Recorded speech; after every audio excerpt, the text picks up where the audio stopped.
Vous savez, le seul avantage avec les éco-terroristes de la trempe de Total Energy, c'est qu'ils nous donnent l'embarras du choix en matière de questions, tant les comptes à rendre sont nombreux.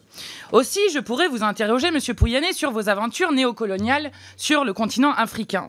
Votre méga-projet gazier EACOP en Ouganda, par exemple, dont on estime, si on prend en compte le transport, le raffinage et la combustion du pétrole par les pays consommateurs, qu'il produirait l'équivalent de 25 fois les émissions annuelles de l'Ouganda et de la Tanzanie réunies.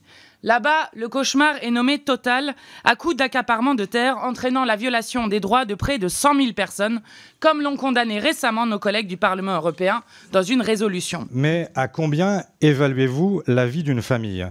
Vous allez, pour ce projet EACOP, exproprier 100 000 familles.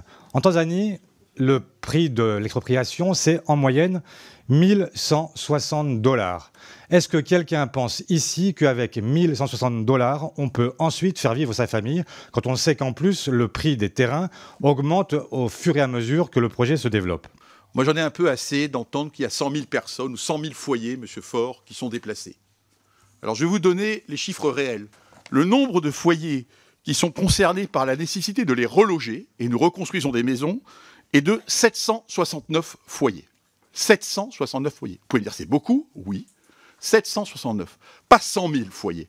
Après, il y a des terres agricoles, je continue. Il y a des terres agricoles, des gens qui possèdent des terres, que nous devons indemniser, que nous n'indemnisons pas du tout à 1 000 $ par hectare, comme je l'ai entendu en Ouganda, mais plus cher que ça, à un prix relativement élevé. Et le nombre de terres agricoles, de personnes concernées par des terres agricoles que nous devons effectivement compenser est de 19 000.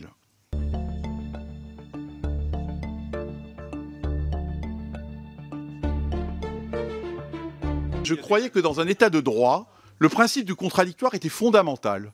Et qu'avant d'accuser quelqu'un, d'accuser une organisation sur un sujet qui relève de la souveraineté au passage de l'Ouganda et de la Tanzanie, on pouvait demander aux personnes de venir s'expliquer. Personne ne nous a jamais demandé. On nous a demandé après que la résolution ait été votée. On m'a demandé de venir pour 8 minutes nous expliquer sur un sujet qui mérite bien évidemment plus de temps. Voilà ce qui s'est passé au Parlement européen.